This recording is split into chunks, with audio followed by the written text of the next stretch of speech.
श्री शिवाय नमस्तुभ्यं। स्वागत है आपका हमारे इस यूट्यूब चैनल में। आज बहुत ही प्यारा सा उपाय आपके लिए लेकर आई हूँ, तो वीडियो को अंत तक ज़रूर देखें। अगर चैनल पर पहली बार आए हैं तो चैनल को सब्सक्राइब ज़रूर करें। महाशिवरात्रि का दिन बहुत बड़ा होता है। यह शिवरात्रि साल की सबसे बड़ी शिवरात्रि होती है। यह दिन बहुत ही खास होता है, यह तो आपको पता ही होगा। यदि आप इस दिन भोले बाबा को प्रसन्न करने के लिए कोई छोटा सा भी उपाय करते हो तो आपको उसमें बहुत जल्दी ही सफलता मिलती है। इस बार की शिवरात्रि 8 मार्च को पड़ रही है। इस दिन आपको यह 5 बेलपत्र वाला उपाय ज़रूर करना चाहिए, क्योंकि अगर आप यह उपाय कर लेते हैं तो आपकी सभी मनोकामनाएं पूर्ण हो जाएंगी सिर्फ इसी बेलपत्री के उपाय से। आपको घर चाहिए, गाड़ी चाहिए, या आपके घर में क्लेश बहुत ज़्यादा होता है तो आपको यह उपाय ज़रूर करना चाहिए। इस उपाय की सबसे खास बात यही है कि अगर कोई किराए के घर में भी रहता है ना, तो बाबा की कृपा से उसका खुद का घर हो जाता है। यदि कोई व्यक्ति दूसरे की गाड़ी चलाता है, वो खुद की गाड़ी चाहता है, तो वह यह उपाय अगर कर लेता है तो उसकी खुद की गाड़ी भी हो जाती है। अब समझते हैं यह उपाय आपको कैसे करना है और किसको करना है। घर में जो बड़े सदस्य होते हैं, जैसे कि बड़ी माताएं बहनें हैं, वो यह उपाय कर सकती हैं। यदि किसी कारणवश माताएं बहनें घर में उपस्थित नहीं हैं, तो कोई भी घर का बड़ा पुरुष भी यह उपाय कर सकता है। इस उपाय को करने का जो समय है वो है सुबह का समय। जितना जल्दी सुबह कर लो उतना अच्छा है, नहीं तो शिवरात्रि का दिन है, आप 12 बजे तक भी उपाय कर लो तो कोई दिक्कत नहीं है। महाशिवरात्रि का दिन एक ऐसा दिन होता है जिस दिन पूरे दिन भोले बाबा की पूजा की जा सकती है। भोले बाबा को पूरे दिन प्रसन्न किया जा सकता है। आप चाहो तो प्रदोष काल के समय भी यह उपाय कर सकते हो।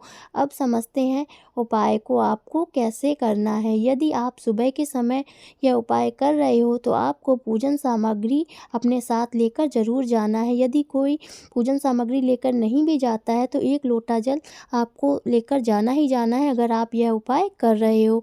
और यदि आप शाम के समय यह उपाय कर रहे हो तो आपको एक दीपक लेकर ज़रूर जाना है। शिवरात्रि के दिन दीपक जलाने का भी अपना अलग महत्व होता है। आप चाहे तो आटे का दीपक बना लो, या तो आप मिट्टी का नया दीपक भी ले सकते हो। इस दीपक में आपको गोल बत्ती रखनी है और शुद्ध देसी घी को डालना है, यह तो आपको पता ही होगा। अब आपको लेनी है 5 बेलपत्र। यह बेलपत्र बिल्कुल खंडित नहीं होनी चाहिए, बहुत सुंदर सी प्यारी सी 5 बेलपत्र आपको लेनी है। अब आपको 1 लोटा जल और अपनी पूजन सामग्री और 5 बेलपत्र लेकर जाना है अपने घर के पास के शिव मंदिर में, ठीक है। पहले आपको 1 लोटा जल शिवलिंग पर चढ़ाकर पूजन कर लेना है, फिर आपको यह उपाय करना है। आपको शाम के समय अगर गए हो मंदिर में तो आपको पहले अपना दीपक लगा लेना है, उसके बाद आपको यह उपाय करना है। अब आपके पास 5 बेलपत्र हैं तो अलग अलग 5 जगह आपको समर्पित करनी ही है। तो अब आप जो ये 5 स्थान हैं उन्हें ध्यान से सुन लीजिए, समझ लीजिए, ठीक है। आप सबसे पहले जो आपकी पहली बेलपत्र है उसको आपको समर्पित करना है माता अशोक सुंदरी के स्थान पर। माता अशोक सुंदरी का स्थान कौन सा होता है ये तो आपको पता ही होगा। जलाधारी के बीच में जो स्थान होता है वो माता अशोक सुंदरी का स्थान होता है। वहीं पर आपको यह बेलपत्र समर्पित कर देनी है जो आपकी पहली बेलपत्र है, ठीक है। इस बेलपत्र का मुख शिवलिंग की तरफ और डंडी जलाधारी की तरफ होनी चाहिए, समझ गए आप। अब जो दूसरी बेलपत्र है वह आपको माता जगदम्बे माता पार्वती के हस्त कमल पर समर्पित कर देनी है।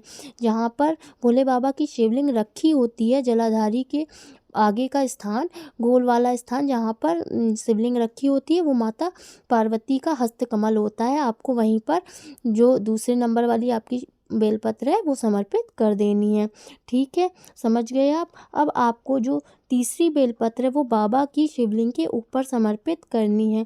ध्यान रखें कि बेलपत्र की डंडी आपकी विपरीत दिशा में हो और बेलपत्र की जो बीच वाली पत्ती का मुख है वो आपकी तरफ होना चाहिए, ठीक है। अब जो चौथे नंबर की बेलपत्र है वो आपको उस स्थान पर समर्पित करनी है जहाँ से जलाधारी से जल नीचे गिरता है और रास्ता सा बना होता है जो रास्ते से बाहर की तरफ जाता है जल।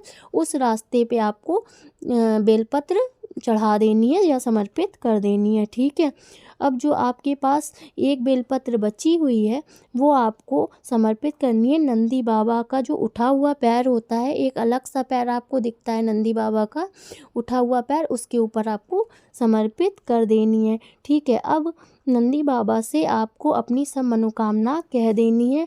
बहुत ही प्यार से, धीरे से उनसे आपको अपनी मनोकामना कह देनी है और फिर आपको वहाँ से उठकर जाना है बाबा के शिवलिंग के पास में और 2 मिनट बैठकर श्री शिवाय नमस्तुभ्यम मंत्र का 108 बार आपको जाप करना है। उसके बाद बाबा के सामने बैठकर अपनी मनोकामना बोल देनी है, जिस मनोकामना के लिए आप यह उपाय कर रहे हो। ठीक है, समझ गए आप? अब आपका यह उपाय पूर्ण हो गया है। शिवरात्रि का महापर्व है, इस दिन आप यह उपाय करते हो तो बाबा बहुत जल्द आपकी मनोकामना को पूर्ण करेंगे। अगर वीडियो आपको अच्छी लगी हो तो वीडियो को लाइक ज़रूर करें और कमेंट में हर हर महादेव ज़रूर लिखें। और अगर चैनल पर पहली बार आए हैं तो चैनल को सब्सक्राइब ज़रूर करें। श्री शिवाय नमस्तुभ्यम।